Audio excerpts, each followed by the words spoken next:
পৃথিবীতে পুরুষকে সবসময় প্রয়োজনের জন্যই ভালোবাসে, সেটা হোক মা, বাবা, সন্তান, বন্ধু বান্ধব, সকলেই। মনে করেন আপনি এক সন্তানের জন্য আপনার ছেলে বা আপনার মেয়ে বলে দিচ্ছে, বাবা বাজার থেকে আমার জন্য এটা এটা কিনে নিয়ে আসবা। আপনি কিনে নিয়ে যাবেন, আপনাকে ব্যাপকভাবে সে আদর করবে, ভালোবাসবে।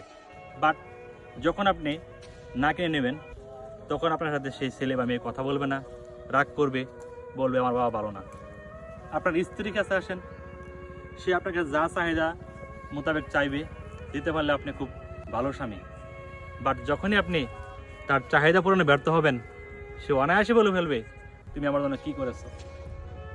মা বাবা, আপনি যখন প্রাপ্তবয়স্ক হবেন, আপনার দুই ভাই মনে করেন আছেন, এক ভাই উপার্জন করে আপনার বাবা মাকে টাকা দিচ্ছে, বাট আপনি দিতে পারতেছেন না, তখন বলবে তুই কি করস, কোনো চাকরি নেস না, সংসারে কোনো উন্নতিতে তার অবদান নাই।